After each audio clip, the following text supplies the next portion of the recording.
A forma de mútuo, que foi o que a gente sugeriu como mais recomendado, existem algumas cláusulas clássicas, alguns critérios clássicos para você fazer um mútuo, que de resto não são tão diferentes dos mútuos que você, pessoa física ou pessoa jurídica, pega num financiamento bancário. Os termos estruturalmente são clássicos, certo? O primeiro é os juros. Certo? Todo o dinheiro, todo o capital tem o custo do capital no tempo. Esse custo é conhecido como os juros. Então, se você, investidor, pessoa física, pegasse seu dinheiro e emprestasse para um banco, né? Tipicamente os bancos captam para emprestar para outros investidores, pessoa física, você estaria cobrando uns juros desse banco. Então, por exemplo, quando você faz um CDB, Certificado de Depósito Bancário, o banco te paga uma taxa do CDI. Essa é a taxa livre de risco.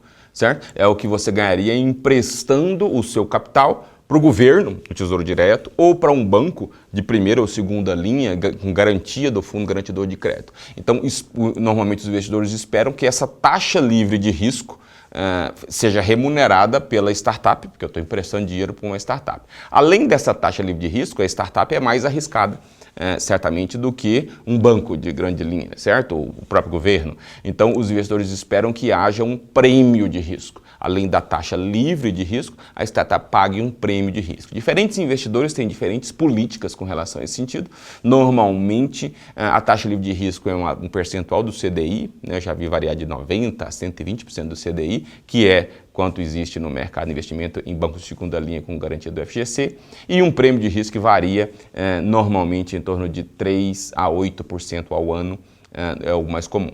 Além dos juros, a gente tem um prazo contratual. Como toda boa dívida, ele tem um prazo em que vai vencer, né? Normalmente, como critério do montante de capital a ser captado e, portanto, a ser investido na startup, a gente dimensiona esse volume de capital para permitir que a startup tenha um horizonte de 24 meses e a gente, portanto, coloca esse contrato com um prazo de vencimento de 24 meses. E isso é um ponto importante porque as startups precisam entender que ela tem um prazo para poder tracionar e atingir o próximo patamar. Ela pode ficar andando de lado e melhorar os esforços para o resto da vida.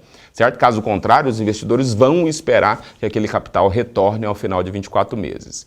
Okay? Então, esse prazo é um checkpoint importante que os founders devem estar cientes e também nós, investidores, estarmos cientes de que tem um custo de oportunidade dela já ter uma startup está minimamente pronta e esse capital permitir, então, que esse próximo estágio seja alcançado.